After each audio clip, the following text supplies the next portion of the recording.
아브라함의 아들 이삭은 그 어머니 사라가 돌아가신 뒤 외롭게 지내다가 40살에 리브가를 아내로 맞이하게 되었습니다.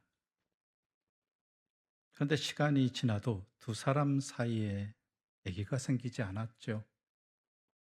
그래야 이삭은 하나님께 간절히 기도드렸고, 그랬더니 하나님께서 그의 기도를 들으시고 리브가에게 아이를 허락하셨습니다. 그때 이삭의 나이가 60이었죠. 무려 19년 동안이나 기다린 아이였습니다. 그런데 리브가는 즐겁지만은 않았습니다. 왜냐하면 태어날 쌍둥이 두 아이가 이미 뱃속에서 서로 싸우는 것처럼 느껴졌기 때문입니다.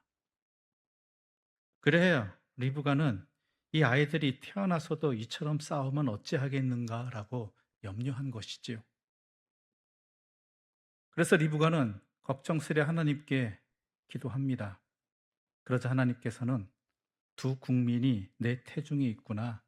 두 민족이 내 복중에서 나뉘리라. 이 족속이 저 족속보다 강하겠고 큰 자가 어린 자를 섬기리라고 응답해 주셨죠. 이는 나중에 동생 야곱의 후손으로 이루어진 이스라엘이 형 에서의 후손인 에돔 족속보다 강해질 것을 가리킨 것인데, 아무튼간 리브가의 몸에서 태어날 두 아이가 두 민족의 조상이 됨을 말씀하신 것입니다. 이제 기한이 차서 쌍둥이가 나오게 되었습니다. 먼저 나온 아기는 그 살갗색이 붉고 온몸에 털옷을 입은 듯 털로 쌓여서 그 이름을 에서라고 지었고, 뒤에 나온 아우는 손으로 형의 발꿈치를 잡고 나와서 이름을 야곱이라고 붙였죠. 어머니 뱃속에서부터 서로 다투었고, 태어날 때 서로 다른 모습을 보여준 쌍둥이 형제 에서와 야곱은 자라면서도 각기 다른 모습으로 커갔습니다. 두 아들의 성품과 취미와 직업이 대조적이었을 뿐만 아니라, 그렇기 때문에 이 쌍둥이 두 아들에 대한 부모의 정도 나뉘어지게 된 것 같습니다. 그래서 아버지 이삭은 큰아들 에서를 더 좋아했는데, 오늘 성경에는 무엇보다도 에서가 사냥한 고기를 즐겨 먹었기 때문이라고 그 이유를 말하고 있지요. 반면 어머니 리브가는 작은 아들 야곱을 더 좋아했습니다. 이래야 우리는 성격과 체격이 서로 아주 다른 쌍둥이 형제를 둔 노 부부가 각자의 성향에 따라서 아버지는 큰 아들을, 어머니는 작은 아들을 더 아끼고 사랑하는 한 가정의 모습을 볼 수 있습니다. 또 그럴 수 있으리라고 생각을 합니다. 그런데요, 이 같은 가정의 상황은요, 언제 폭발할지 모를 위험한 불씨를 안고 있는 것과 같았습니다. 오늘 본문 29절과 30절의 말씀을 제가 받들어 읽겠습니다. 야곱이 죽을 쑤었더니 에서가 들에서 돌아와서 심히 피곤하여 야곱에게 이르되 내가 피곤하니 그 붉은 것을 내게 먹게 하라 한지라. 그러므로 에서의 별명은 에돔이더라. 하루는 사냥을 나갔던 에서가 완전히 탈진해서 집으로 돌아왔습니다. 그리고 그때 야곱은 음식을 만들고 있었죠. 어떤 음식이었는지 분명히 나오지는 않습니다. 하지만 30절에 나오는 에서의 말을 제대로 번역하면 원래 원어적 의미는 그 붉은 것이었습니다. 그래서 과거 우리의 성경은 이것을 팥죽이라고 번역하기도 했죠. 지금은 그냥 죽이라고 번역을 합니다. 중요한 것은 그 음식이 무엇이냐가 아니라 그 음식에 에서가 어떻게 반응했느냐이기 때문입니다. 에서는 피곤하다고 음식을 달라고 했습니다. 그러자 야곱은 그냥 줄 수는 없고 맏아들의 권리에 장자권을 양도하라고 요구하죠. 야곱이 그 마음 모르는 바 아닙니다. 구약 성경에 보면 유산을 분배할 때 맏아들이 다른 형제들의 2배를 받도록 하는 규정이 신명기에 기록되어 있습니다. 맏아들이라는 이유 때문에요. 그렇지만 장자의 권리는 이것에만 해당되는 것은 아니죠. 그러니까 일상생활의 모든 면에서 우선적으로 대접받고 대우받는 것이 장자권의 주 내용입니다. 쌍둥이의 둘째로 태어난 야곱이 겪었을 억울한 심정 어느 정도 이해할 수 있습니다. 간발의 차 아닙니까?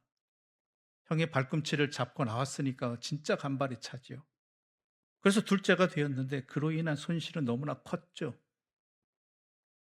야곱은 형 에서가 장자라고 해서 모든 면에서 자기보다 더 좋게 대우받는 모습을 어릴 때부터 보면서 자기도 모르게 그 같은 특혜와 특권을 누리는 형에 대한 부러움을 느끼며 살았을지도 모르겠습니다.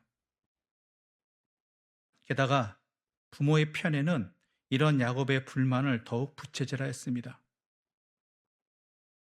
오늘 본문에서는 이삭이 아버지 이삭이 형 에서의 사냥한 고기를 좋아해서라고 이야기하지만 야곱에게 있어서는 자기가 장자가 아니기 때문에 맏아들이 아니기 때문에 아버지가 나를 형보다 사랑하지 않는구나 이렇게 여겼던 것이지요. 그래서 어떻게든 그 한계를 벗고 싶었습니다. 그런 간절함이 형이 허기를 볼모로 잡아서 맏아들의 권리를 빼앗는 비열한 행동을 하게 한 것이지요. 근데 사실 이렇게 이 두 사람 사이에 이루어진 계약은 아무런 효력이 없습니다. 야곱이 그것을 몰랐을 리가 없습니다. 그럼에도 이 비열한 작전을 실행한 이유는 자신에게 부과된 둘째의 한계와 결핍을 그대로 받아 안을 수 없기 때문입니다. 이때만이라도 이러한 한계를 좀 저항해 보려고 한 모습이 오늘 본문의 사건이지요. 그런데요, 그래도 야곱은 잘못한 것입니다. 식구 아닙니까? 함께 밥을 먹어서 식구입니다. 이전에도 그랬고 앞으로도 그럴 것입니다. 식구이기 때문에. 그러니 한 끼의 밥은 결코 거래 대상이 될 수 없는 것이지요. 아닌 말로 에서가 사냥해온 고기를 그동안 값을 치르고 야곱이 먹었겠습니까? 에서가 그렇게 요구했겠습니까? 길 가는 사람 다 붙잡고 물어보아도 야곱이 잘못했다고 할 것이고 성경도 그러한 야곱을 미화하지는 않습니다. 그런데 문제는 에서입니다. 오늘 본문 32절부터 34절까지의 말씀을 우리 함께 읽어보도록 하겠습니다. 32절부터 34절입니다. 에서가 이르되 내가 죽게 되었으니 이 장자의 명분이 내게 무엇이 유익하리요? 야곱이 이르되 오늘 내게 맹세하라. 에서가 맹세하고 장자의 명분을 야곱에게 판지라. 야곱이 팥죽을 에서에게 주매 에서가 먹으며 마시고 일어나 갔으니 에서가 장자의 명분을 가볍게 여김이었더라. 오늘 본문의 말씀을 읽으면서 특히 에서가 장자의 명분을 가볍게 여김이었더라는 이 구절을 읽으면서 문득 이런 생각이 들었습니다. 만약 그때 야곱이 에서에게 장자로서의 권리가 아니라 에서의 사냥 도구를 요구했으면 어떻게 되었을까라는 생각을 하게 됩니다. 에서는 그 거래 받아들이지 않았을 것입니다.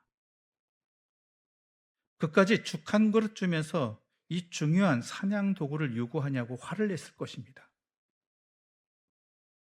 그에게 사냥 도구는 그의 직업이고 소유이고 생존이고 더 나아가서 생명과 같은 것입니다. 그것 가지고 밥 먹고 살고 그것 가지고 일하며 삽니다.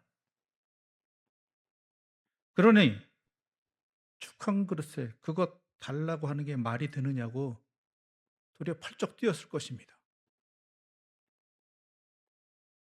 그런데 하필이면 장자의 권리였습니다.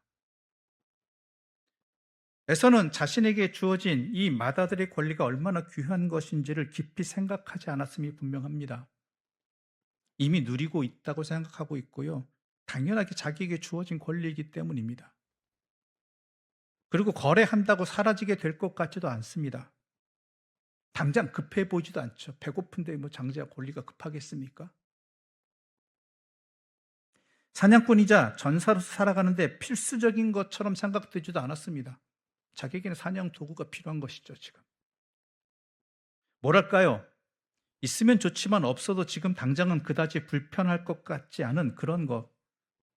꼭 있어야 한다고들 하지만 더 급하고 바쁜 현실에서는, 지금 상황에서는 잠시 미뤄도 될 것 같은 그런 것이었습니다. 그게 그에게 있어서는 장자로서의 권리였죠.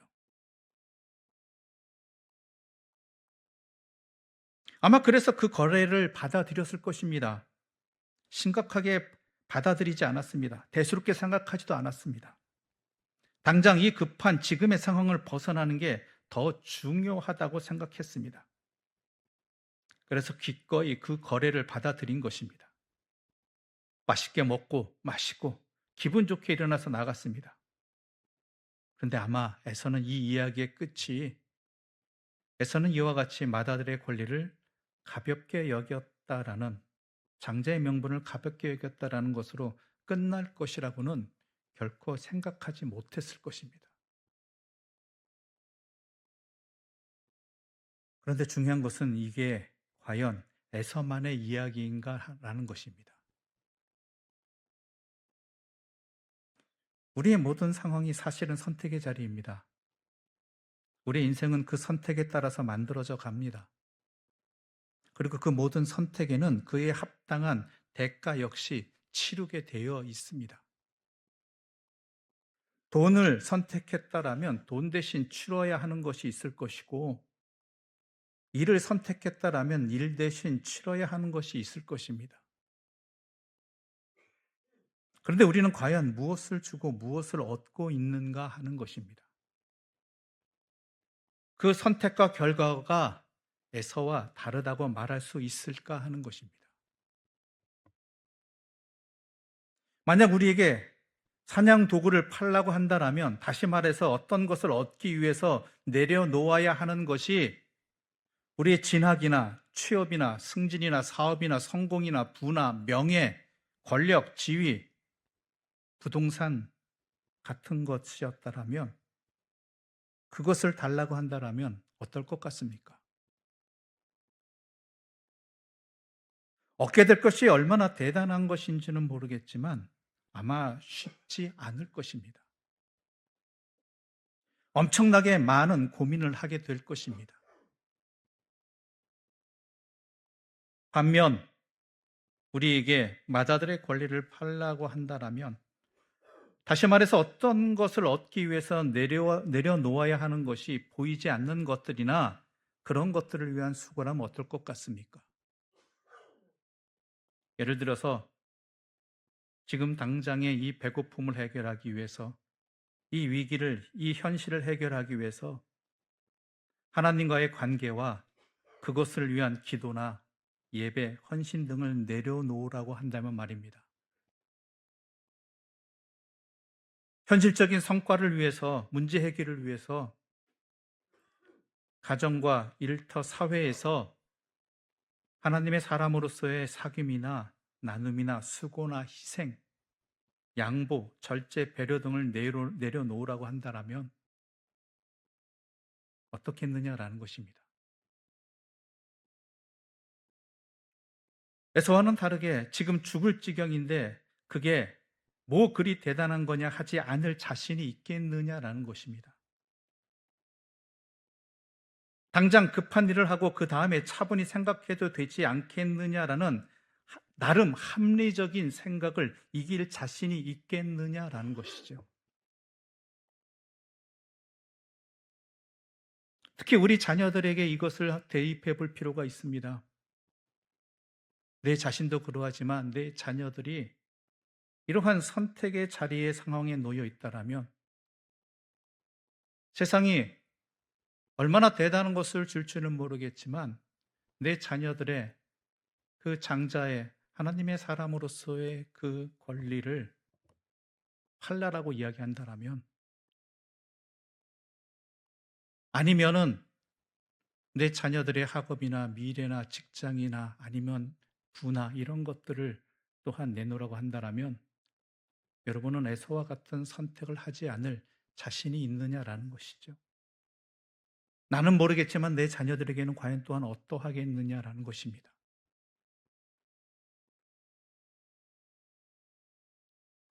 잊지 말아야 할 것이 있습니다. 세상이 우리에게 사냥 도구를 내려놓으라고 하지는 않는다는 것입니다. 오히려 사냥 도구를 더 갈고 닦으라고 한다는 것입니다. 하지만 세상은 그 대신에 하나님의 사람으로서의 실존과 정체성을 흔듭니다. 하나님과의 관계와 생명들과의 관계를 대수롭지 않게 여기도록 더 급한 일들을 만들어내는 게 세상의 소리입니다. 그리고 그렇기 때문에 에서처럼 오늘 우리 역시 어떠한 거래가 이루어졌는지 깨닫지도 못한 채 먹고 마시고 일어나 살아가고 있을 수도 있다라는 것입니다. 아니라면 좋겠지만 쉽게 아니라고 하기 어려운 현실을 마주하고 있습니다. 오히려 내 자녀들에게 에서와 같은 선택을 하라고 내 자녀들에게 그렇게 지금까지 보여왔고 가르쳐왔고 행하게 한 것은 아니냐라는 것입니다. 내가 그러했듯이.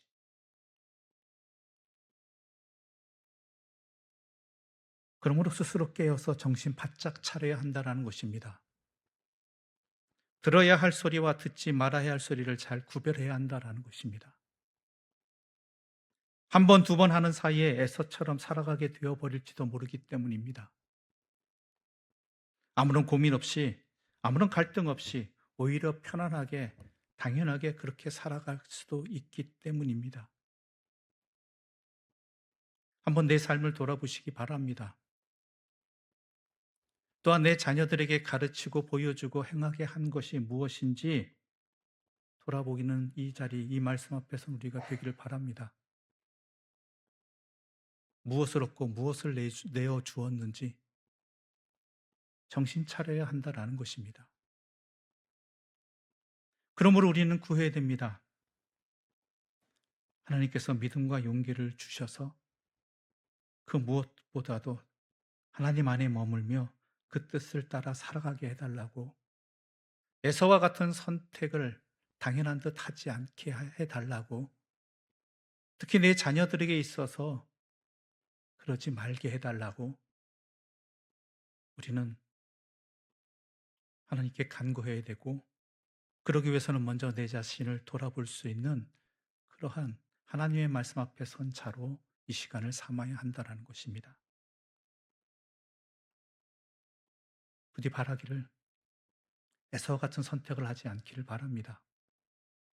우리에게 주어진 예수 그리스도의 십자가의 은혜로 주어진 하나님의 사람으로서의 삶을 결코 놓치지 않기를 바랍니다.